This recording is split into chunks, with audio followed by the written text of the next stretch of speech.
Hello guys, so today we're going to be covering a bunch of the different audio effects in Ableton. Just kind of going over kind of mostly the ones that I've been using recently again, and just how to kind of use them and start making noise. So the first thing I'm going to do is I'm going to just type in effect, and it should, well, type in audio.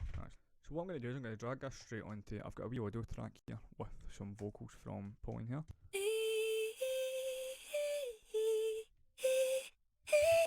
Really cool vocals.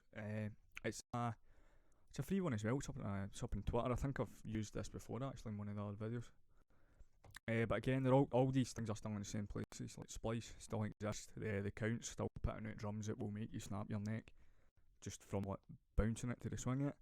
And Pauline here still putting out amazing vocal packs. Obviously, some of these things are paid, some of these things are free, but you'll be able to see for yourself and judge what you want. They're just resources that can be used. So, first things first, what I'm going to do is I'm going to bring in an EQ. Right, so I'm just going to type in EQ, it's going to come up here, EQ3, EQ8. So I'm going to drag in an EQ8, and so you can see down here I've got 1, 2, 3, 4, so that corresponds with each of these. Here is the gain, so that's how much this wee bit's going to be boosted. Frequency is, I can change what frequency I want to be boosted and taken away, and Q is going to be how narrow and how low it is. So I'll change that to it's actually like that, so it's more of a notch. And you can put this proper thing, and say you had a problem frequency and you were trying to find out, what you would do is you would kind of just make it a wee bit wider, go through and boost it. Obviously don't do this up full, do this quietly and then slowly increase the volume. Like, don't just randomly burst your eardrums, because it will be there. So what you can do is you start to kind of go through it and you can just be like, right here, that's the frequency that's causing the problem, and then start to find out how much you want to get rid of and how much you want to do that with. But I'm not doing that because these vocals have already been EQ'd. Do you know what I mean? There's no point in me doing that. I'm just taking off low end, and I'm kind of, if I put this on, that's going to break it. No get a fright, by the way, that's not what I mean by that. I mean it's going to break wall it. So when I hit that, it's going to just like cut, basically, right just underneath 100-ish. So you can hear it just brick walls everything. Yeah, but I don't really want that to happen. I kind of want it to kind of ease off, because I would probably brick walling bits and taking bits out, and like if I was going to be mixing and mastering it. So I'm just taking off low end, cutting just kind of on 100 here. Cool. So the next thing I'm probably going to want to do with these vocals is a wee bit of saturation first. Right, cool. So I'm going to bring this in, it's a bit warmer. So what saturation is, you hear this and it's really similar to distortion, but it's not as harsh. Unless you do that and turn it up right full. So you can hear this starting to, see when I'm putting the drive up, it's getting louder. So what this is doing, essentially, is it's warming up. So I'm going to cut down here, take off, so it's basically mid. It'll hit play here so I can hear what frequencies I'm getting at least. Cool, so I'm going to boost this to a point, but it's going to sound horrific. But I've taken off quite a lot of the high frequencies. So the next thing I'm going to do is I'm going to bring in utility. So if I type in utility, one of the cool things about utility is it can be used for different things. So see how over here you've got, like, you can pan and you can do all that. You can do it here, left, right, whatever, but you can also just go mono. So now what that means is, if this is centre, it's all coming from the centre. And then if it's going to the left, it's all just in that wee bit to the left. Whereas if you were recording something in stereo, so say you had two mics, like a wee bit on the left and a wee bit on the right for a guitar, you're going to be getting both of them when it's in stereo. But they'll be coming for a wee bit to the left and a wee bit to the right. So when you're panning that to the left, you're still getting the kind of wider sound, but it's just more to the left or it's more to the right. Whereas when it's mono, it's just, that's it, it's there, that's it. But one of the cool things about that is you can start to run things through that aren't in mono. So the initial sound of this, the initial hit of this could be in mono just now, and I'll put it over to the left a wee bit here. And what we're going to do is, we're just going to go over to this reverb here. So this reverb, as far as I know, it's a stereo Send. But what I'm going to do is I'm going to type in stereo, go to utility, and just put on wide stereo again. So, cool. So I'm going to put this to mono and we'll see what you can hear in the difference. And I'm also going to turn this down really quietly because it was a wee bit distorted, remember. Cool. So that's it in mono.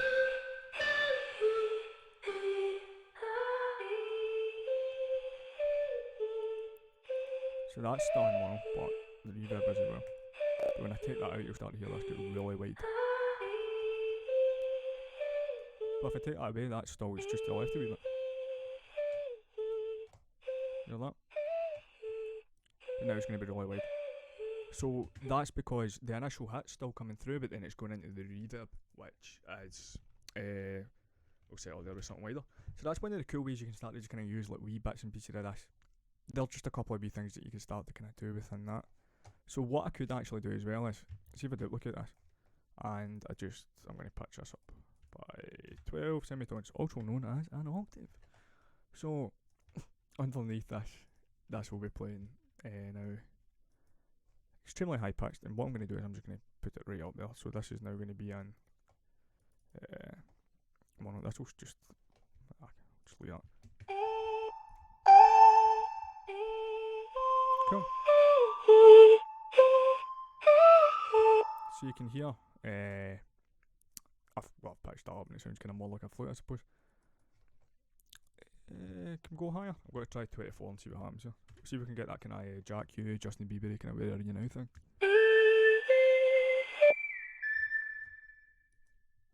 No bad, no bad.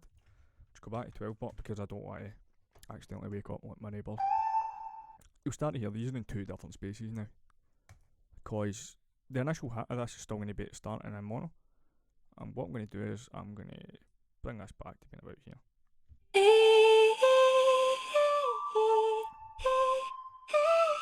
So you can hear it's behind it, if that makes sense. So what the high pitched, the initial bit of the high pitch is still coming from the centre, and it's in mono and it's really close. But those like the reflections that you can hear are happening from left to right. They're happening proper wide. So what you're getting is it still sounds like that high pitch bit's coming from the same place originally as what the main vocals are. But because of the amount of space and kind of like kicking about and doing things there, it's now just like it's sitting further away. There's more space. It's away back in the mix, as you can hear. Like.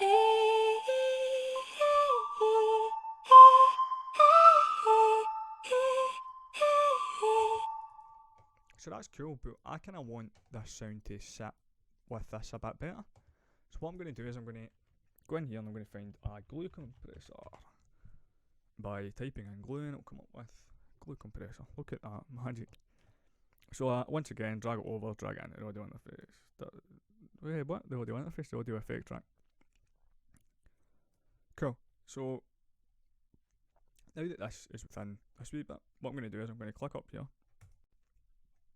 on the drop downs and we're going to hit sidechain again. So if you've seen the previous video, what we do is we just hit in here and I want to sidechain this to Let Me Dream 1.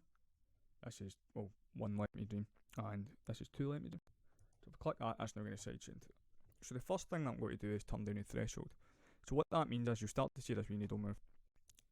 So I'm turning it off now, you won't be able to hear anything for the high bit. So what's happening is every time that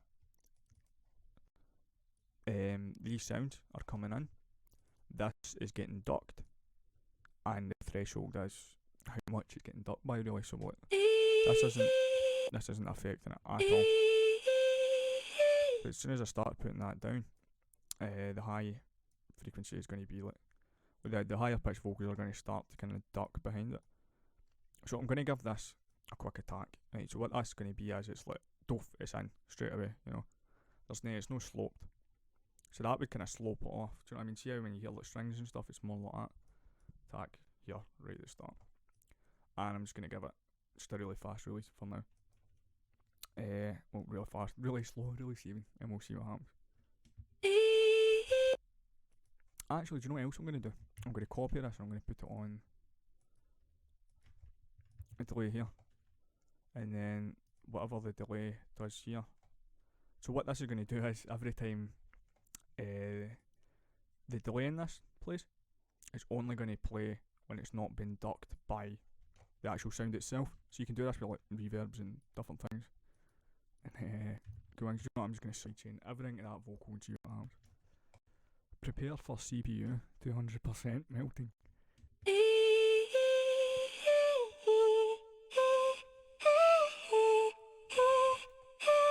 So I'm just going to let it run out. So you can hear at the end there, there's a wee bit more the tail end coming through.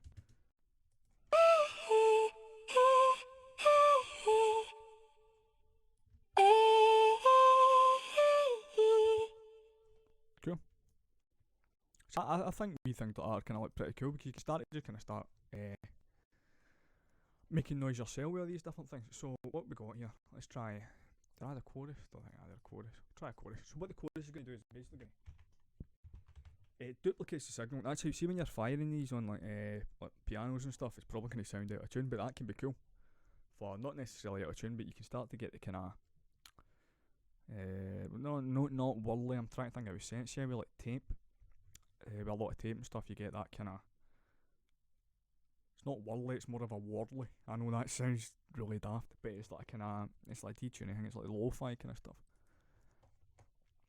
Alternatively, you can download a free plugin called Isotope Vinyl, and there is a wee thing on it. Like a couple, you'll find a tutorial on it. You can use that to turn your piano into your like, proper lo-fi kind of stuff like that. Really. Anyway, one of the things like about this is once that's all kind of like sitting together, and I've got the chorus here. It is duplicating the signal, but you're not really gonna. But it's slightly out, and it. So this is where you're modulating it and you're actually moving the two frequencies together. And you're getting this kind of weird chorus effect. Phase kind of works in a similar way, but you're putting them out of phase and that's how you're getting all the... I was about to say Tame Impala type stuff, but the only thing is, I don't know, I'm going to be able to create some weird kind of Tame Impala type effects just with the vocals here, but we'll see. Because much of they've got proper sick stuff doing with the vocals and that. It was mostly I've heard it a lot more on the synths and like the drums and stuff for that kind of 60s kind of sound.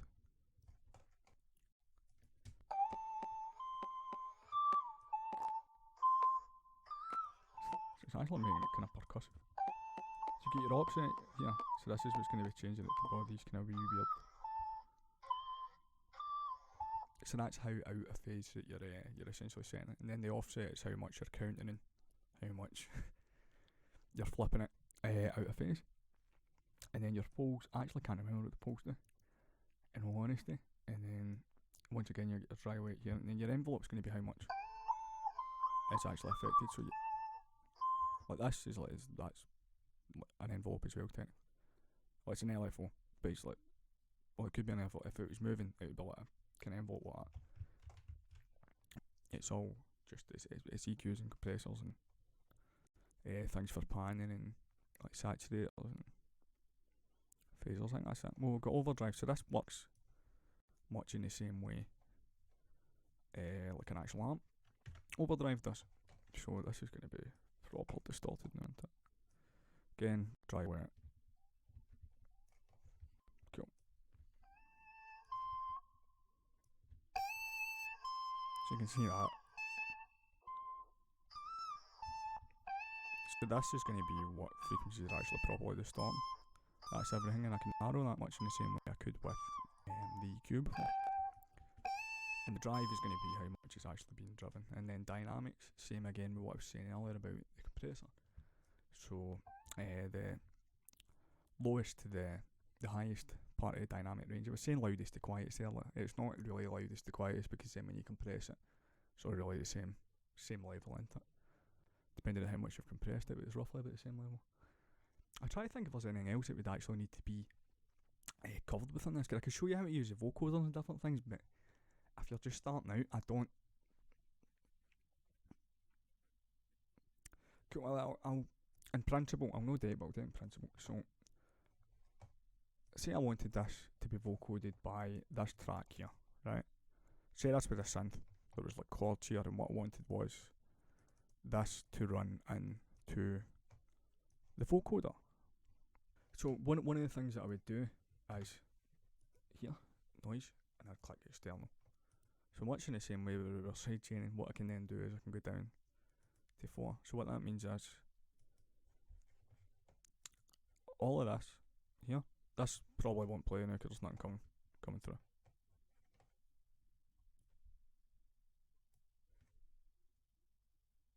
Cool. So if there was audio coming through this, what would be happening is this audio would only be playing whenever this is triggering it, but also it would be getting ran through it. So see how like Daft Punk, where you're like harder, better, faster, stronger, and like around the world and all that. That's the kind of thing that they were doing. They would have done it differently with what an actual. You get like the WeTube type thing you can use, and you can like. It's really cool. Honestly, I recommend looking into vocals and stuff. But that's one of the ways you can just quickly do it through Ableton.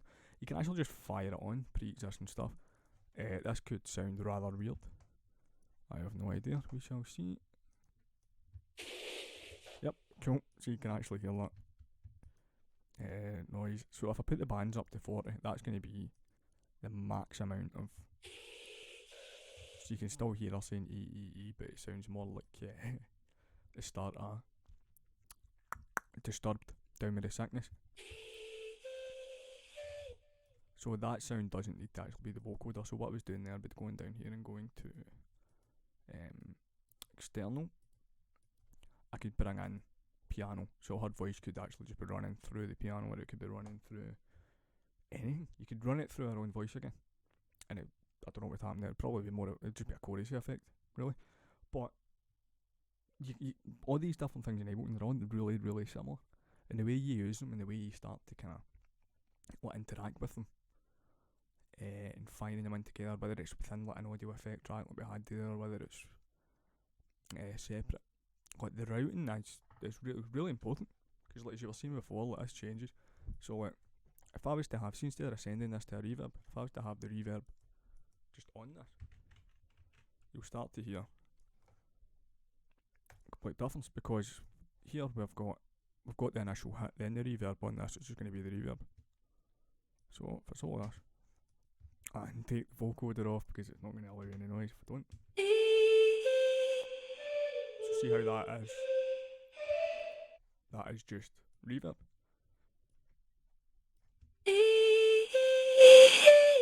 Now it's the initial sound and the reverb. So do you see what I mean about how routing and different things is really important? So it's like your signal path, you follow that. But these are just different things that you can use to start like making noise. And like that's basically what we've been trying to give you the skills to do with all these kind of different types of videos, is just go make noise, man. That's it basically. But I think that's me for today, because every other effect on this is just it's these basically. But like they're all just there's dry wet and like moving notches and filters and different things about it, and like that's basically everything covered. So just for watching, and